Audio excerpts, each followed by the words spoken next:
Hello, hello, all my beautiful fans, stalkers, inspirational, healthy people. Our usual Tuesday live. Thank you for tuning in.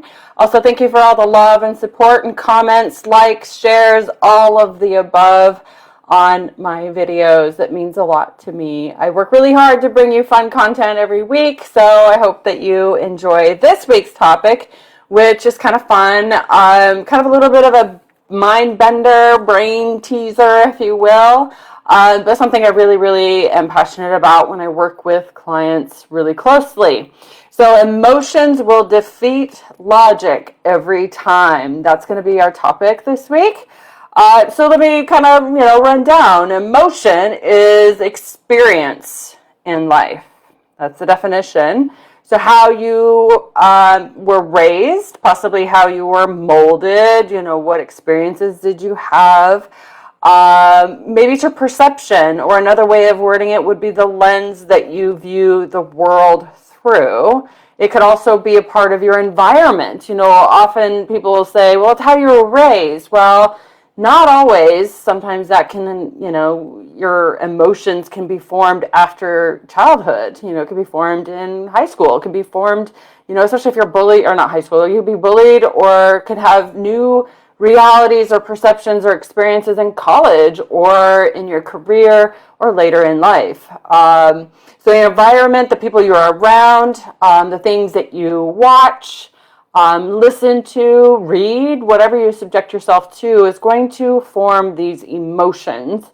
So again, your TV, your social media, what is it that you're flooding your brain with? What topics, what news media that you're watching? Doom and gloom, what are the things that you're watching? So what you're watching, seeing will influence your emotions, but also your feelings as well. So emotion, I think, kind of an easy way to look at it is short term. That's a short term. Logic would be more long term, more logical thinking, more long term effect. So your emotions are what form your thoughts, then your feelings, then your actions. I'm going to mention this again in a little bit more detail in a minute. But I also mention this a lot in some of my other videos and my trainings and in my courses and with my students as well. So your thoughts generate emotions. Those emotions generate actions or non-actions. And a lot of us are operating on autopilot. I know I have most of my life, and just reacted to the world through my own lens or through emotion. It does take practice. It does take slowing down. It does take being intentional in making good, healthy choices and changing your lifestyle or wanting or desiring to change your habits. So I have some examples to go over when we're talking about emotion will defeat logic every time. I think these are kind of fun. So here's one. Emotion is the feeling that there could be a shark in the water, right? So maybe that's what you are. You're afraid of going in the water. You're terrified of going in the water because you're afraid of sharks. And this could be from watching Jaws or whatever other shark movies there are. I know there was one that I watched not too long ago on the airplane that was incredible. It's a giant shark movie. Anyways, I've actually seen sharks in the harbor at Lahaina in Hawaii. And ever since I saw those, they actually were circling around, 3 of them, very large ones. They would turn and look up at me on the docks. And from that point forward, I didn't snorkel. I just won't snorkel. I've been there, done it. I love snorkeling. I had a wonderful experience. And I did see several sand sharks when I snorkeled, and it just kind of made me tread the water a little faster. But they're all really small. But these sharks are huge, and I know there are shark attacks. So for me, I was like, boom, I checked that box. I did lots of snorkeling. I had some amazing experiences. I have those logged in my brain, and I love them and great, but I don't go again.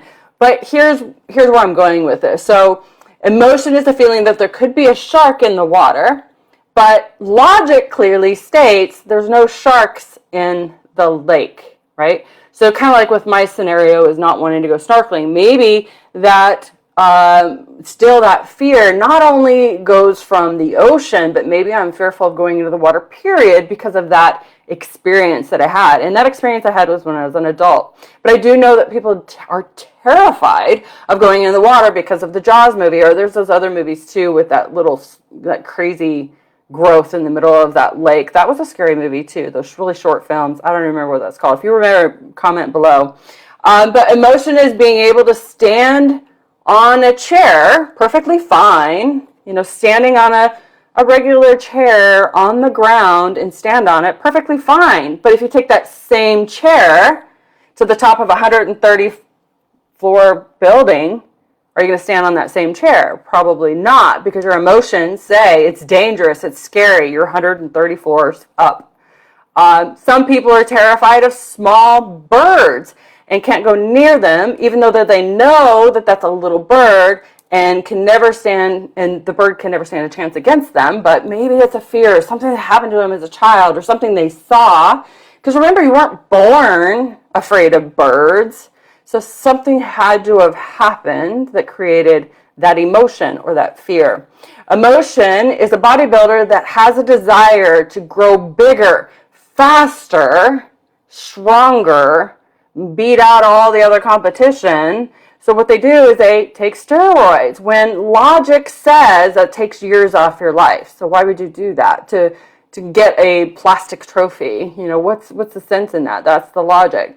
Emotion is fear of birds being unpredictable or pooping on you, even though you know that the logic is that you're much bigger and capable of fleeing them away. Well, this happened to me. Birds pooped on me. I remember I was in elementary school and we had a field trip, and I think we were just walking to the library or something, but birds shit all over me, and I'll never forget that. And so to this day, when birds are flying, I'm always like, oh, so it's just like this thing that I have. And what's the chances of that happening? Well, probably pretty good. I don't know.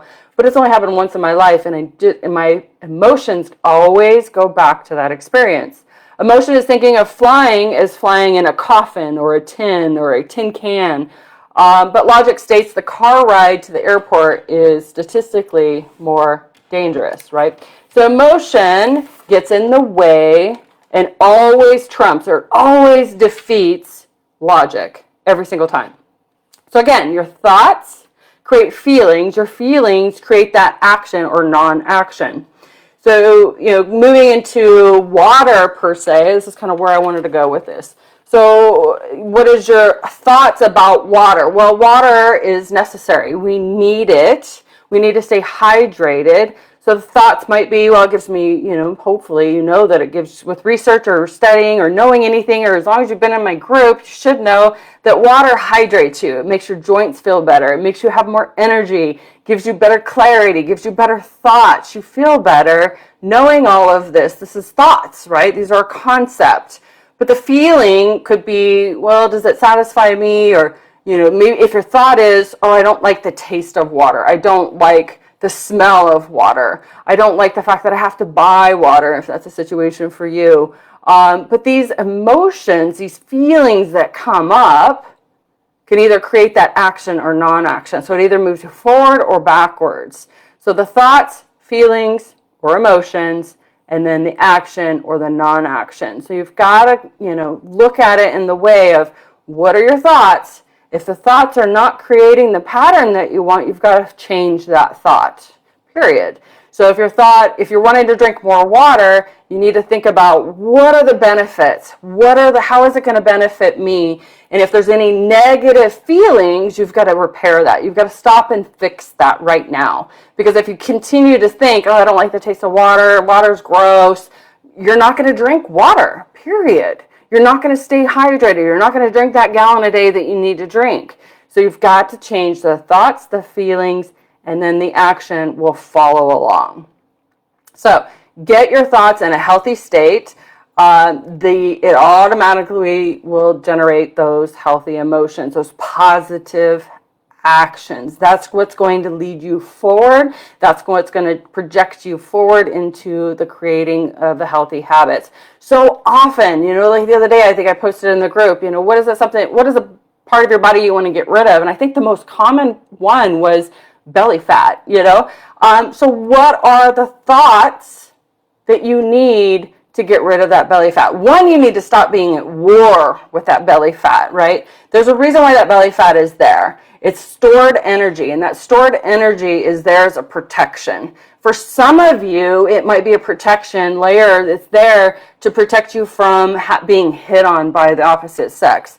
It could be because maybe you had a bad experience at some point in your life that you're trying to protect yourself from being attractive or being hit on or being looked at as a sexual object. Sometimes that layer of fat is there because simply you're sedentary. Sometimes that layer of fat is there because you're eating, a diet really high in, processed foods or fast food. Sometimes that layer of fat oftentimes is there because your stress level is soaring. It's through the roof continually, and you're not finding ways to lower that stress. So I found that very interesting that the belly fat was the most common one. But your thoughts have to be positive, right? Your thoughts and your feelings need to move forward. In fact, today I posted a post, what is it that you want? And so many of the first posts were telling me what they don't want anymore. That's not what I asked. I asked, what do you want? If I wave a magical wand, what do you want? So in the belly fat thing would be, I want to have a waist that's small and cute and petite and smaller than my hips. Why? Because if your waist is smaller than your hips, then that means that you're not going to have as high of risk of getting type 2 diabetes.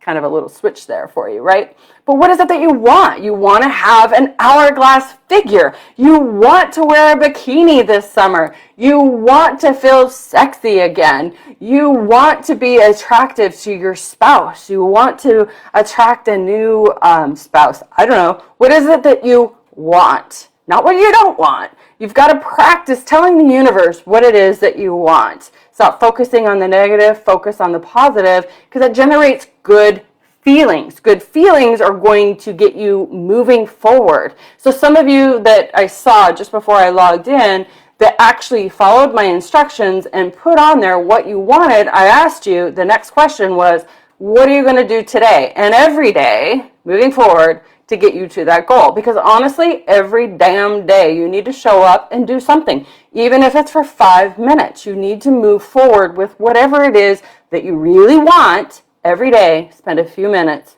working towards that goal. So when you repeat a thought, a feeling over and over, it becomes a habit.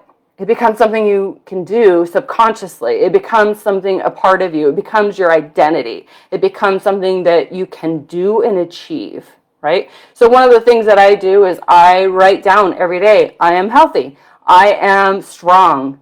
I am inspirational. So these are a few of the words that I write down every single day. Why? Because that's how I want to be perceived. That's how I want to move forward. And when I'm working out, I always repeat over and over again, I love this. I love this. I'm getting stronger. I'm healthy. I'm capable of doing this. I love my body. These things make me actually work out longer, harder, pump out more energy, and feel amazing. So you will form a belief by doing these things, and you'll look for proof that it's real, right? So, if you keep saying out loud or in your mind, I'm lazy, I'm lazy, I'm lazy, you're going to keep looking for proof of that and validate it. And that belief and those habits are going to stay. A lot of people come to me, and in fact, I have a message just today, like, hey, give me a workout plan.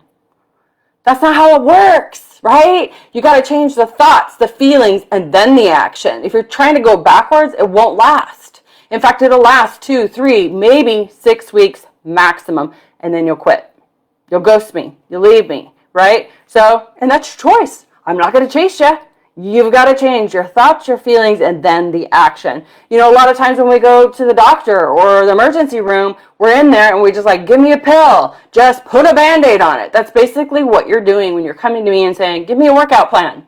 You're basically saying, I want a pill, I want a Band-Aid, I want a magic lotion or potion to fix this problem. That's not how it works. You got to fix the thoughts, the feelings, and then the actions. So keep repeating it. Oh, and the other example I had was dieting. You know, if you come to me like, give me a diet, I don't teach dieting. You've got to learn to change the thoughts, the feelings, and the actions. You know, understanding what is the highest quality of foods that I could put in my body that give me the highest amount of energy, the most output, where I feel amazing, look amazing, my skin glows, my hair grows really long. I get so many people that ask me or message me, how do you get your hair so beautiful and long? It's really, truly about a healthy lifestyle, 1000%. You know how many people that come to me that are on these keto diets and all this other shit? Stop doing it. They have no hair, they stink, and they're miserable, right? And they plateau at a certain point as well. So stop all this dieting fad shit. Stop. Just stop, please. So stop trying to change the action first. Change the thoughts, change the feelings, and you're going to achieve happiness. You're going to feel amazing, feel incredible, and you're not falling into all these gimmicks and marketing ploys and all this other stuff. So, hey, Chris, thank you. Thank you for saying hi. Hi, Dave, Michael, Dan, Jack, Dave, Anton. Yay! I got a lot of people. Rex, Aaron. Oh my gosh, you guys are crazy amazing. Thank you. All right, so I am at 15 minutes. I am going to sign off. Thank you for your comments. I will reply to any questions that are in the thread here in just a little bit, but thank you so much, and I hope that this was helpful. As always, thank you for your support, and I will see you next week. Bye.